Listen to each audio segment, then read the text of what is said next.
Perkenalkan, saya Desi Dwi Purwanti. Dalam video kali ini saya akan mempresentasikan tentang implementasi logika fusi pada pemberian tip pelayan restoran. Pemberian tip merupakan salah satu fungsi ekonomi yang penting. Sementara itu, pemberian tip juga dianggap sebagai kebiasaan dan perilaku sosiofisiologis dari pelanggan.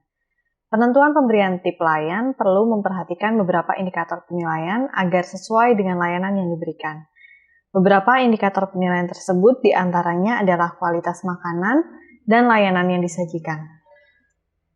Oleh karena itu, penelitian ini bertujuan untuk 1. Melakukan analisis terhadap penerapan metode logika fusi dalam proses penentuan pemberian tip pelayan. 2.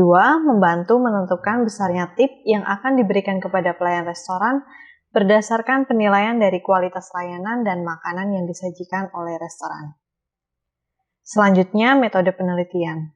Pada sistem fusi secara umum, terdapat 5 langkah dalam melakukan penalaran sebagai berikut. 1.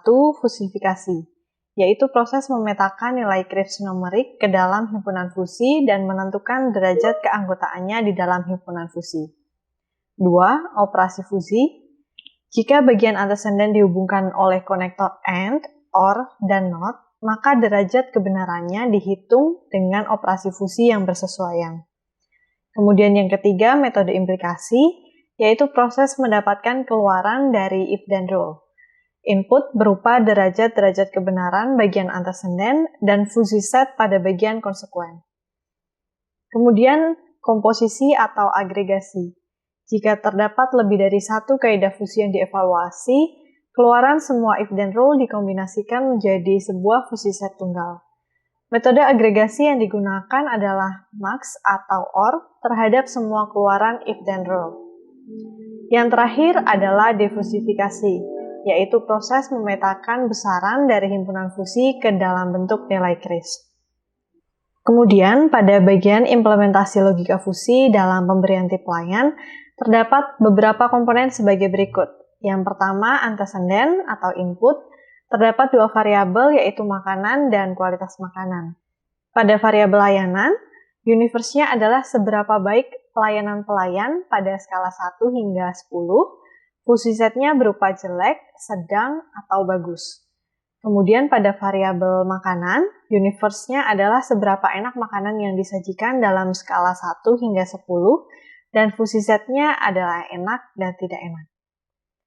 Kemudian aturan atau rule yang digunakan pada implementasi kali ini terdapat 3 rule. Yang pertama, jika layanan jelek dan kualitas makanan tidak enak, maka tip akan rendah. 2. Jika layanan sedang, maka tip juga akan sedang. Dan yang ketiga, jika layanan bagus atau kualitas makanan enak, maka tip akan tinggi. Selanjutnya, pada bagian konsekuensi atau output, terdapat variabel tip. Universe-nya adalah berapa banyak uang tip yang harus diberikan pada skala 0% hingga 30%, dan fusi setnya adalah rendah, sedang, atau tinggi.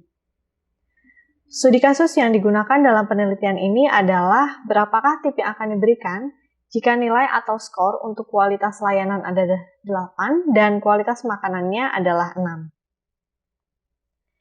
Berikut adalah demonstrasi program yang telah berhasil dikembangkan. Algoritma pada pengembangan ini dibuat dengan bahasa pemrograman Python menggunakan Jupyter Notebook. Pada bagian pertama didefinisikan library-library yang akan digunakan. Selanjutnya mendefinisikan rentang nilai membership function dari masing-masing variabel dan menampilkannya pada grafik visualisasi. Terdapat 3 variabel yaitu makanan dan pelayanan untuk input, kemudian ada variabel tip sebagai outputnya. Setelah di-run, akan muncul 3 grafik yang menunjukkan visualisasi membership function atau rentang nilai untuk masing-masing variabel, yaitu makanan, layanan, dan tip. Kemudian pada kode selanjutnya, masing-masing rule didefinisikan untuk menentukan besaran tip berdasarkan kualitas layanan dan makanan. Lalu nilai input untuk masing-masing kualitas layanan dan makanan dimasukkan untuk selanjutnya dilakukan perhitungan dan visualisasi. Selanjutnya, hasil dan pembahasan. Berdasarkan hasil komputasi seperti yang tampak pada demonstrasi sebelumnya, dapat diketahui besarnya nilai tip yang diberikan. Jika kualitas layanan bernilai 8 dan kualitas makanan bernilai 6, maka tip yang diberikan sebesar 21,315 sekian persen. Hasil tersebut sesuai seperti pada perhitungan manual yang secara detail telah dijabarkan dalam dokumen laporan. Kemudian, bagian terakhir yaitu kesimpulan. Berdasarkan hasil penelitian yang telah dilakukan, dapat disimpulkan bahwa 1. Logika fusi telah berhasil diimplementasikan untuk memberikan rekomendasi nilai tip pelayan yang sesuai berdasarkan kualitas layanan dan makanan yang diberikan. Kemudian 2, metode logika fusi dapat dijadikan alternatif komputasi untuk sistem pendukung pengambilan keputusan. Dan yang ketiga, logika fusi dapat membangun dan mengaplikasikan pengalaman para pakar secara langsung tanpa harus melalui proses pelatihan. Cukup sekian presentasi dari saya. Terima kasih.